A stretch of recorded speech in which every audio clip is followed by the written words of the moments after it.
After Courtney Lee had become too disgruntled to hand with, we dealt him and Brandon Bass for Andrea Bargnani and the New York Knicks 2014 first-round draft pick. I lost the recording clip of that, that's why I'm illustrating with ESPN's trade machine. And this Suns re-signed Eric Bledsoe, which is a pretty big deal because he is a player that I was looking to target through restricted free agency come summer of 2014. But because he's locked up, we can no longer do so, so we'll have to look other for options at the point guard position moving forward. But anyway, I'll talk about the trade that we made in just a bit, but first off, I do want to introduce this ballgame. We're going up against the Brooklyn Nets in Kevin Garnett and Paul Pierce's first game back in Boston in the TD Garden since being traded back in June of 2013 to the Boston Celtics for 3 first-round picks, Cheryl Wallace, Marshawn Brooks, Keith Bogans, Chris Humphries, and I think that's it. And Jason Terry as well is coming back. Whippy. God, I do not miss Jason Terry on the Celtics, I will tell you that. But anyway, so that's the gameplay going on in the background. I'm going to talk about the trade that I made for a little bit here. Courtney Lee had become very disgruntled in the Boston locker room. He was like -8 overall. He was killing our team chemistry. He was not a good egg to have in the clubhouse. And he's on a 3-year contract, which I wanted to move in the first place. Brandon Bass is on a 2-year contract. He's a very, very good player. I really like Brandon Bass. I really think he's having a good year this year in real life. He's having a pretty solid year in this association, or this MyGM, but he's not a player that I want to have or I was looking to keep on the team moving forward. He's a really good third big man. I don't think he's anything else more than that. He could start on some teams, but he'd be the 5th option on offense. And, you know, he's a good role player. You know, he's probably a little bit better than your 8th man off the bench, but he can be like your 6th man off the bench, your 7th guy, or your 5th guy on the starting lineup. That's kind of what Brandon Bass is at this point in his career. So, I was not too upset about moving him. I was looking to move him in the first place. We traded him for Andrea Bargnani and a 2014 first-round pick. Now, Andrea Bargnani, you know, I'm not looking to trade for the player Andrea Bargnani. I'm trading him for the contract. It evens out with the Courtney Lee and Brandon Bass contracts. The totals are only off by about $200,000, which would have put us over the tax line if we had not dealt Rajon Rondo and Jeff Green beforehand. So because of that, we are not over the tax line, which is very important. I want to keep this team under the tax line for at least this season and pretty much every rebuilding season that we come towards. But nonetheless, so yeah, we're not trading for the player Andrea Bargnani. We're trading for the contract. The Knicks get out of the Andrea Bargnani contract, which they were pretty stupid to trade for in the first place. He has, I believe, 1 year and then a player option left, but the game has it as 2 years and $23 million total, which is fine. I'm not looking for giant expiring contracts at this point. I'm not looking for 2014 cap space. What I'm looking for is 2015 cap space, and that's why I wanted to trade the Courtney Lee contract in the first place. Right now in the team, we have no commitments for money past the 2014-15 season. No one is committed on our roster right now. We have 0 money committed. Every contract is non-guaranteed or is player out team option or it's just expiring by that point. So that's a really good thing. That's key for me. I don't want to have any locked in cap space past 2015 unless it's a player that I know I want to keep on the roster for the long term. And Avery Bradley's contract, actually, I believe, with his extension kicking in after we re-signed him last year, he's committed, but he's a player that I want on the team in the future, so that's no big deal. So we acquired the Andrea Bargnani contract. We also picked up a 2014 first-round pick from the New York Knicks, which they do not own in real life. It's actually owed to either the Orlando Magic or the Denver Nuggets, depending on what seed the Knicks end up getting in the Eastern Conference. But nonetheless, we pick up the 2014 first-round pick for them. We end up now having 3 first-round picks in the 2014 draft, which makes me less concerned about needing one of our own picks to be one of the top 6 picks in the draft. Because we have so many extra assets now with first-round picks, we have the ability to trade up to try and acquire that franchise guy that we're going to be seeking in the next couple of drafts. So that's the plan right now. We pick up an extra first-round pick. It's not going to be a very high one. The Knicks are leading the Atlantic Division right now. That would give them a top 4 seed in the East, which makes that somewhere between the 22nd and 30th pick overall in the draft. So it's not going to be, you know, this major asset that we have, but it's an extra asset which we can use in some sort of fashion, which we're not too sure yet. But nonetheless, so we pick up the 2-year contract of Andrea Bargnani. Like I said, I'm not looking for 2014 cap space because it'd be unrealistic for the Celtics to go out and get a big name player in 2015 or 2014 anyway. So I'm really looking for 2015 cap space. I'm going to roll over whatever cap space I have for the most part towards 2015. So nonetheless, which brings me to the next thing I want to talk about, which is the Jameer Nelson and Chris Humphries and Charlie Villanueva expiring contracts. More so the Jameer Nelson and Chris Humphries ones, because I don't know what team is going to want Charlie Villanueva at this point. He's really like a 10th guy off the bench, which is nothing a contender would want. But what I will possibly look to do with the expiring contract for those 3 players is make a similar type of deal to what the Charlotte Bobcats did when they traded Corey Maggetti's expiring contract for the 2-year contract of Ben Gordon.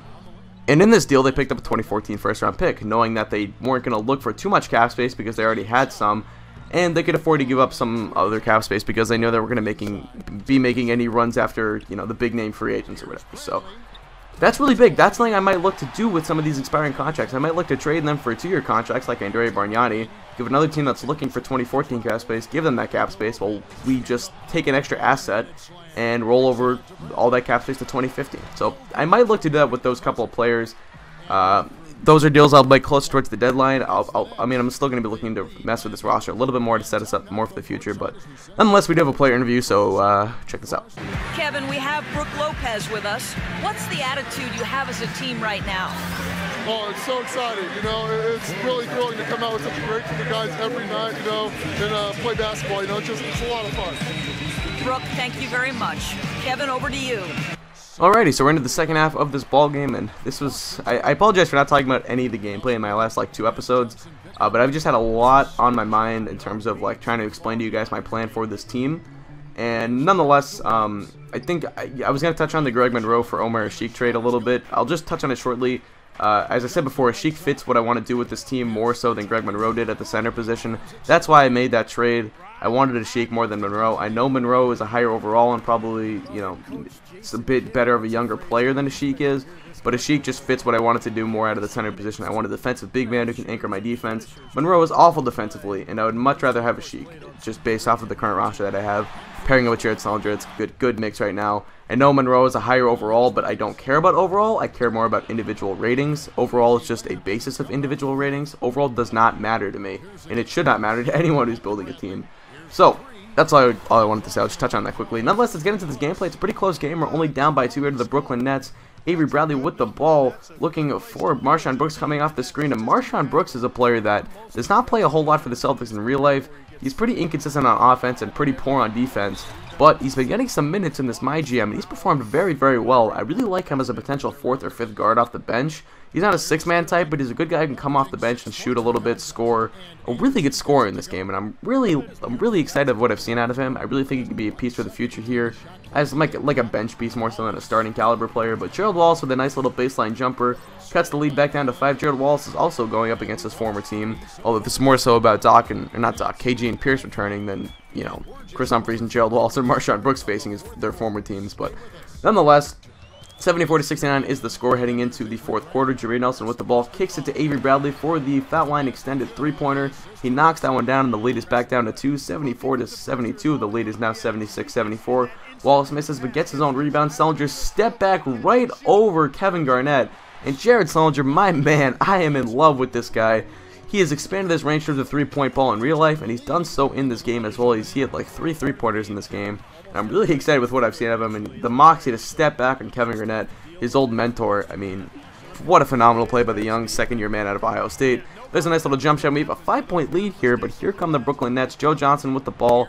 Joe Johnson had a massive height advantage over Avery Bradley at the shooting guard position in this ball game, and he took advantage of it, as you're going to see throughout this video. But Tyshawn Taylor with the ball, kicking it to Joe Johnson for 3, and ISO Joe, looking like the spot-up shooter Joe that he was back in Phoenix, as he knocks that one down, and that's now a 1-point lead for the Nets. Asik finds a cutting Gerald Wallace there. Beautiful pass and beautiful finish by Gerald Wallace right there. We take back the 1-point lead, but Joe Johnson in the post, once again taking advantage of the height mismatch, and he puts that one right in over Avery Bradley.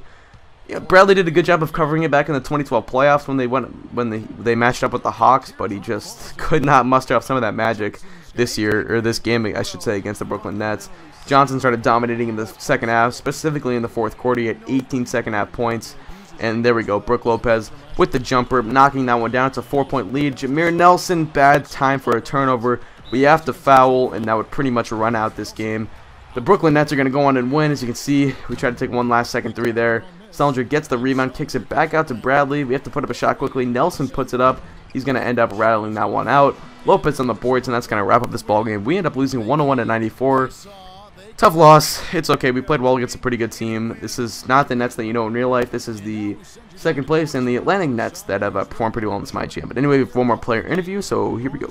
Well, Joe, congratulations on this win. This was a game where we saw plenty of great sequences, some nice runs put together. What changes for the team out on the floor when you guys start rolling like we witnessed here tonight? We just picked up our energy and effort. We was able to get some stops. Got out in transition, started making a few shots, and it just kind of got contagious. Well, this was fun for us to watch, Joe. Thanks for the time. Guys? Joe Johnson getting both interviews this game. How about them apples? But nonetheless, as I said, we take home the loss 101-94, which is fine. You know, rebuilding team. We're in full tank mode at this point. You know, losses are not the big deal at all. In fact, they're pretty much what we wanted at this point. Although I'd like to win the games that I play, and I try to win the games that I play, but I certainly don't take losses to heart. Joe Johnson gets player of the game, 22 points, 18 of those in the second half. Very impressive. But I really liked what I saw out of this team today. We had a lot of good performances. Sellinger dropped 20 points. Favarani had his usual 13 and, like, you know, 6 rebounds or so. And I just really liked what I saw out of the team. I'm really liking what I've seen out of the team. The fact that we were able to compete with a team as good as the Nets is really exactly what you want to see out of a rebuilding team. You know, you don't want them to be winning so many games that they kind of get stuck in NBA purgatory, but you'd like them to be able to compete and show some fire and, you know, just look like a good young NBA court. But anyway, that's pretty much going to do it for me, guys. So I want to thank you guys for watching. Hope you did enjoy, and as always, I'm out. Peace.